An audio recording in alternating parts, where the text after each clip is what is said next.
तो बच्चों एक्सरसाइज 3.1 का क्वेश्चन नंबर 4 है, कंस्ट्रक्ट कीजिए एक 2x2 matrix A which elements are given by. तो ये फर्स्ट सेकंड थर्ड ये तीन तरीके से अलग अलग करके एलिमेंट्स को गिवन बताया गया है, मतलब डिफाइन किया गया है बच्चों। ठीक है, तो इसे हम 1 बाय 1 करके सॉल्व करेंगे बच्चों। तो पहले हम फर्स्ट केस को लेके चलते हैं। तो यहाँ पर ए आई जे किस तरीके से डिफाइन किया है ये मैं लिख लेता हूँ। तो ए आई जे को किस तरीके से डिफाइन किया है, आई प्लस जे और उसका है बच्चों होल स्क्वायर और डिवाइड बाय 2। ठीक है, अब आपको जो मैट्रिक्स फाइंड आउट करना है बच्चों, आपको 2x2 मैट्रिक्स फाइंड आउट करना है। 2x2 मैट्रिक्स का मतलब क्या है कि ऐसा मैट्रिक्स जिसमें 2 रो हो और 2 कॉलम हो। तो ऐसे कैसे हो सकता है बच्चों, तो जरा देखें। तो ए मैट्रिक्स कैसे हो सकता है, तो जरा देखें। तो जिसमें 2 रो हो और 2 कॉलम, तो जब भी 2 रो 2 कॉलम कहे तो आपको क्या करना है, इस तरीके से पहले लिखना है बच्चों, जिसमें 2 रो हो और 2 कॉलम। तो इसमें आप देख सकते हैं बच्चों 2 रो है और 2 कॉलम आपको दिखाई दे रहा है। ठीक है, और जब आपको एलिमेंट्स नहीं पता तो उसकी जगह आपको A11, A12, A21 और A22 लेके चलना है। ठीक है, अब इसका मतलब यह है बच्चों कि इस मैट्रिक्स ए को फाइंड आउट करने के लिए आपको A11 चाहिए, A12 चाहिए, A21 और A22। ठीक है, और A11 को फाइंड आउट करने के लिए यहाँ पर ये रूल दिया है बच्चों कि आपको A11 किस रूल से फाइंड आउट करना है। तो ये एक तरीके का रूल है बच्चों। तो यहाँ पर क्या करना है बच्चों, देखें ये आपका आई होगा और ये आपका जे, मतलब आई की जगह 1 पुट करना है और जे की जगह 1 पुट करना है। तो अब आपका A11 फाइंड आउट हो जाएगा। तो फाइंड आउट करते हैं बच्चों। तो आपको लिखना है देयरफॉर A11। तो A11 क्या होगा बच्चों, तो i की जगह 1 और j की जगह 1। ठीक है, तो यहाँ पर देखें बच्चों, तो i की जगह 1 और j की जगह 1 और 1 का कर दिया स्क्वायर डिवाइड बाय 2। तो ये 1 और 1 क्या होगा, 2 और 2 का करते हैं स्क्वायर बच्चों। तो ये आपका क्या होगा 4 डिवाइड बाय 2। तो इस तरीके से 2 आएगा। तो A11 क्या आ चुका है बच्चों, 2 आ चुका है। इसी तरीके से हम A12 भी फाइंड आउट करना है। तो क्या करें, तो A12 का मतलब क्या है कि i की जगह 1 और j की जगह 2 पुट करना है।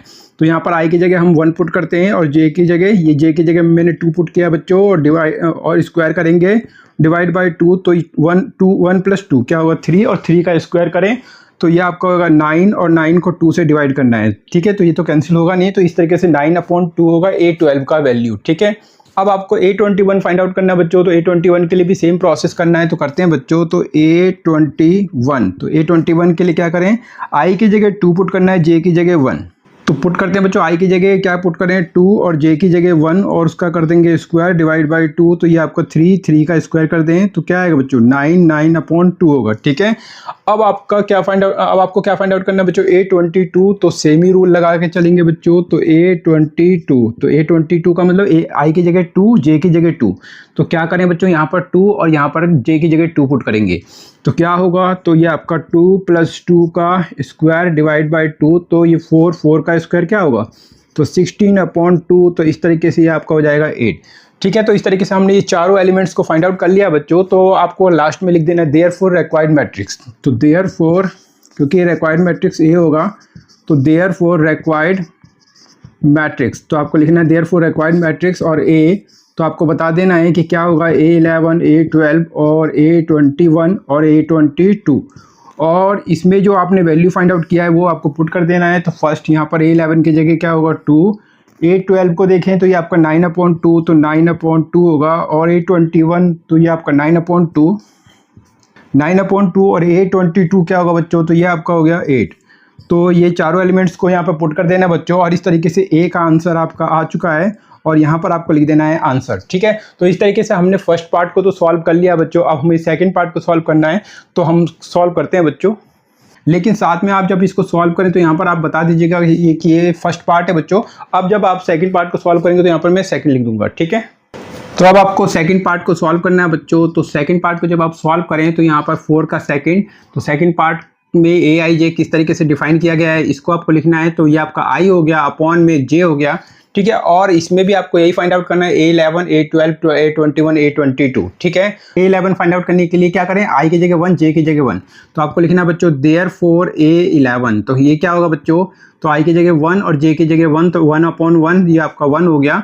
इसी तरीके से ये आपका A12, तो i 1 होगा और j 12 होगा। तो ये आपका 1 होगा और j की जगह आपको 2 पुट करना है। ये आपका 1/2 होगा। A12 आ चुका है। फिर आपको A21, तो i की जगह 2 और j की जगह आपको क्या पुट करना है 1। तो ये 2/1 मतलब 2 हो गया, और A22, तो क्या करें, I की जगह 2 और J की जगह 2, तो यहाँ पर भी 2 और यहाँ पर भी 2, तो इस तरीके से 2/2 कैंसिल करके आपका 1 हो गया। तो चारों एलिमेंट्स देख लीजिए हमने फाइंड आउट कर लिया है। तो आपको लास्ट में लिख देना है therefore required matrix. Required matrix मतलब A लिख के चलें इसमें, क्योंकि A नाम से डिफाइन किया गया है। तो आपको लिख देना बच्चों A11, A12 और ये आपका A21 और ये आपका A22, ठीक है। और जो भी आपने फाइंड आउट किया है ये चारों एलिमेंट्स यहाँ पर आपको पुट कर देना बच्चों। तो क्या होगा 1/2, तो ये आपका 1 और ये आपका 1/2, फिर आपका ये 2 और ये आपका 1, तो ये आपका 2 होगा और यहाँ पर 1 होगा। और ये क्या हो जाएगा बच्चों, ये हो जाएगा इसका आंसर। तो ये इसका आंसर हो जाएगा बच्चों। तो सेकंड पार्ट को भी हमने बहुत आसानी से सॉल्व कर लिया बच्चों। और अब इसका एक थर्ड पार्ट रह जाता है, तो उसको भी हम सॉल्व कर लेते हैं बच्चों। थर्ड पार्ट को सॉल्व करने के लिए आपको क्या करना बच्चों, फोर्थ का ये है थर्ड पार्ट। तो AIJ को मैं इसमें फिर से लिखूंगा कि किस तरीके से डिफाइंड है। तो 1 ये आपका I + 2J और क्या है बच्चों, उसका कर देना है स्क्वायर और डिवाइड बाई 2, ठीक है। अब आपको इसमें भी A11 फाइंड आउट करना है। तो आपको लिखना है देयरफॉर, तो A11, तो A11 का मतलब I की जगह 1 पुट करना है, J की जगह 1। तो I यहाँ पर है तो 1 पुट करते हैं, 2 और 2 J की जगह आपको 1 पुट करना है। और फिर क्या करना है बच्चों, इसका स्क्वायर डिवाइड में 2। तो इस तरीके से क्या होगा, तो ये 1 और 2 का मल्टीप्लाई 1 से करें तो ये आपका 2 और ये आपका स्क्वायर डिवाइड बाई 2, तो ये आपका 3 का स्क्वायर, तो ये आपका 9 होगा और ये आपका 2, तो 9/2 इसका फर्स्ट एलिमेंट आ चुका, A11 एलिमेंट आ चुका है बच्चों, ठीक है। अब आपको A12 फाइंड आउट करना है, तो करते हैं बच्चों। तो A12 के लिए क्या करें बच्चों, तो I की जगह 1 और J की जगह 2, तो I की जगह यहाँ पर 1 पुट करना है और J की जगह 2 पुट करेंगे। तो 2 × 2 मैं डायरेक्ट लिख रहा हूँ, तो 4 का कर दें स्क्वायर डिवाइड बाई 2, तो 4 + 1 ये आपका 5 का स्क्वायर क्या होगा बच्चों, तो ये आपका 25 डिवाइड बाई 2, ठीक है। तो A12 आ चुका है बच्चों। इसी तरीके से आपको A21 फाइंड आउट करना है। तो क्या करें, I की जगह 2, J की जगह 1, तो I की जगह 2 पुट करना है, 2 और J की जगह 1, तो यहाँ पर 1 पुट करें तो 1 का मल्टीप्लाई 2 से करें तो 2 हो जाएगा और इसका कर देना है स्क्वायर डिवाइड बाई 2। तो 4 का स्क्वायर करना है तो आपका 16 होगा डिवाइड में 2, तो ये आपका क्या होगा 8 हो जाएगा, ठीक है। अब आपको क्या फाइंड आउट करना है बच्चों, A22। तो A22 के लिए क्या करें, A22, तो A22 का मतलब क्या है, I की जगह 2 और J की जगह भी 2, तो क्या करें बच्चों, I की जगह यहाँ पे 2 और J की जगह 2, तो पहले क्या करते हैं 2 और इंटू 2, तो ये आपका क्या हो जाएगा बच्चों 4 और उसका कर देना है स्क्वायर डिवाइड बाई 2 कर देना है, 6 का स्क्वायर कर दें तो ये आपका 36 डिवाइड बाई 2, तो इस तरीके से आपका हो गया 18, ठीक है। तो ये चारों एलिमेंट्स आप देख लीजिए, A11, A12, A21 और A22 हमने क्या किया, फाइंड आउट कर लिया है। अब आपको लिखना है रिक्वायर्ड मैट्रिक्स। तो देयरफॉर आप ये आपका हो गया रिक्वायर्ड मैट्रिक्स। तो रिक्वायर्ड मैट्रिक्स क्या होगा, तो रिक्वायर्ड मैट्रिक्स होगा A और ये आपका A11, A12, A21 और ये आपका A22, ठीक है। और ये जो चारों एलिमेंट्स आपने फाइंड आउट किया है यहाँ पर पुट कर देना बच्चों। तो क्या होगा जरा ध्यान से देखें, तो क्या होगा, ये आपका 9/2, तो लिख दीजिए यहाँ पर 9/2 25/2, ठीक है। उसके बाद आपका 8 आया है और साथ में यहाँ पर 18 आया है, ठीक है।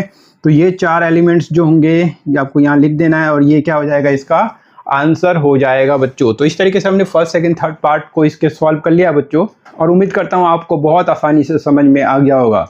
तो बच्चों इसी तरीके से आपको मन लगा के पढ़ते रहना है और आगे बढ़ते रहना है। उम्मीद करता हूँ जो मैं समझाता हूँ वो आपको अच्छे से समझ में आ रहा होगा बच्चों, और विश्वास माने आप इस चैनल पर पढ़ते रहें, आपको सारे क्वेश्चन जरूर ही समझ में आने लगेंगे, ठीक है बच्चों। तो मैं पूरी कोशिश कर रहा हूँ आपके लिए मैथ्स को ईजी बनाने के लिए और क्वेश्चन को बहुत आसानी से सॉल्व कराने के लिए।